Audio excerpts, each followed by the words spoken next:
Assalamualaikum warahmatullahi wabarakatuh dan selamat sejahtera. Video ini merupakan panduan dalam mengendalikan inventory Big 5 Personality Traits di bawah kursus KKA 3023 Pengujian dan Pengukuran dalam Kaunseling.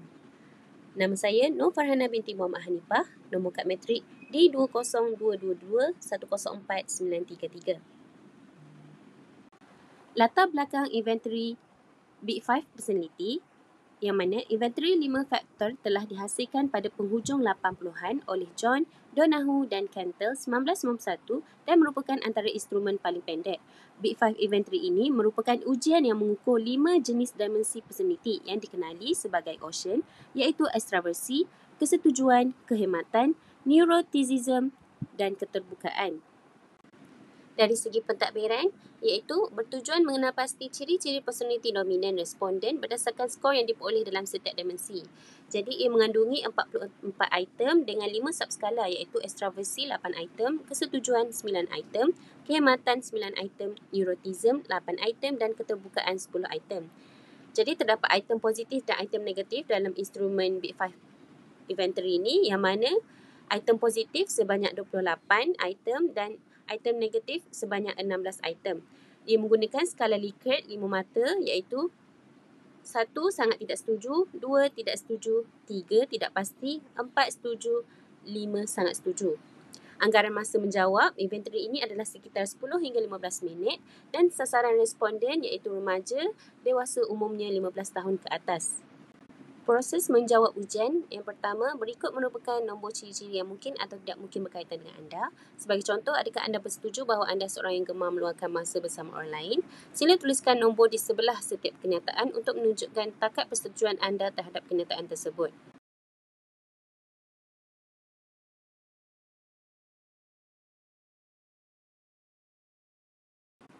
Okey, untuk penskoran pula, yang pertama, tuliskan skor yang anda peroleh dari item soalan positif dan negatif.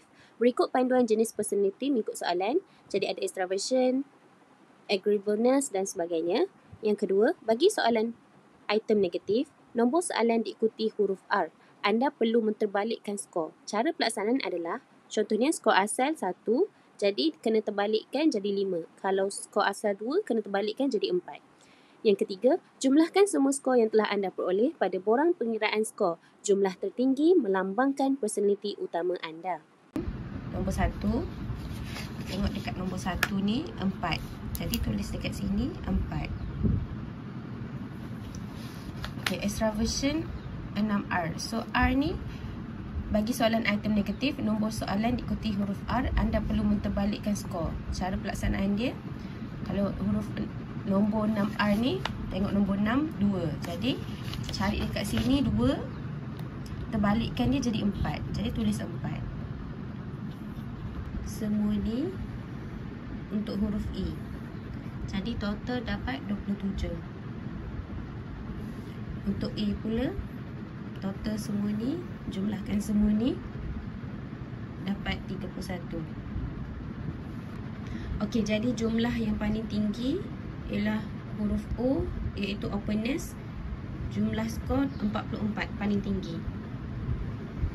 Okey, bagi pentaksiran Big 5 Personality, yang pertama ekstraversi. Individu yang mendapat skor tinggi merupakan seorang yang peramah, suka bersosial, penuh tenaga, bersemangat dan asertif. Manakala kalau skor rendah pula ialah pendiam, tertutup, kurang mesra sosial dan lebih suka menyendiri.